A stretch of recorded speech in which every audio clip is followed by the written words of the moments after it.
এ যেন বুড়ো হারের ভেলকি। পাকিস্তানের রাওয়ালপিন্ডিতে মুশফিকুর রহিমের চলল ব্যাটিং শো। দেশটাতে প্রথমবারের মতন টেস্ট খেলতে নেমেই পাক বোলারদের নাস্তানাবুদ করে মুশফিক ছুটলেন অনন্ত রানের পথে। 50 সেঞ্চুরি ও 150 রানের গন্ডি টপকে ডাবল সেঞ্চুরির খুব কাছেই ছিলেন তিনি। কিন্তু নিয়তি এ যাত্রায় সঙ্গী হল না মিস্টার ডিপেন্ডেবলের। ডাবল সেঞ্চুরি মিস করলেও নানা অর্জনে রাঙালেন তিনি এই ইনিংস। টেস্টের চতুর্থ দিনে লিটন আর মুশফিকের জুটিতে নজর ছিল সবার, কিন্তু শান্ত মেজাজেই খেলা লিটন নাসিম শাহর বলে এর ঝোয়ে ক্যাচ দিয়ে বসেন 56 রানেই। এরপর মিরাজের সাথে জুটি এগিয়ে নেন মিস্টার ডিপেন্ডেবল। লিটনের সাথে 114 রানের জুটির পর মিরাজের সাথে 196 রানের জুটি গড়ে শেষটায় হতাশা নিয়েই ফেরেন প্যাভিলিয়নে। মুশফিকের সংগ্রহ তখন 191 রান, আর মাত্র 9 রান যোগ করতে পারলেই ক্যারিয়ারের চতুর্থ ডাবল সেঞ্চুরি করার উদযাপনে ভাসতে পারতেন।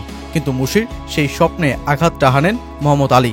ব্যাকঅপ লেন্থের বলকে স্কোয়ার কাট করতে গিয়ে এরঝন মুশি 191 রানের দুর্দান্ত এক ইনিংস করেই শেষমেশ 9 রানের এক আক্ষেপ নিয়েই তাকে ছাড়তে হয় মাঠ।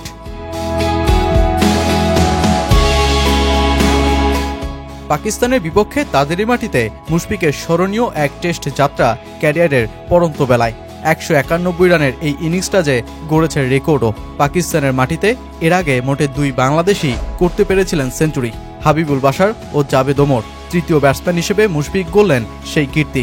রানের দিক থেকে বিবেচনা করলে বাকি দুজনের থেকে মুশফিকের এই ইনিংসকে এগিয়ে রাখতেই হয়।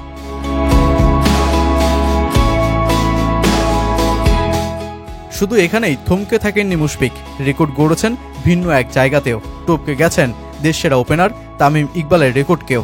এতদিন টেস্টে দেশের বাইরে বাংলাদেশিদের মধ্যে সবচেয়ে বেশি রানের রেকর্ড ছিল তামিম ইকবালের, সংখ্যাটা 2329 রান।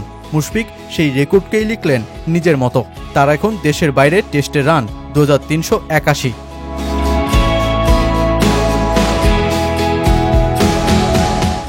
পাকিস্তানে এর আগে মোটে 5 টেস্টে খেলার অভিজ্ঞতা থাকা বাংলাদেশ সবশেষ 2020 সালে রাওয়ালপিন্ডি টেস্টে ইনিংস ব্যবধানে হেরেছে। তবে এবার চিত্রটা একেবারেই উল্টো। প্রথম ইনিংসে টাইগার স্কোরবোর্ডে রানের পাহাড়। পাকিস্তানের 448 রান টপকে বাংলাদেশ দিয়েছে লিড, স্কোরবোর্ড টপকেছে 500 রানের ঘর।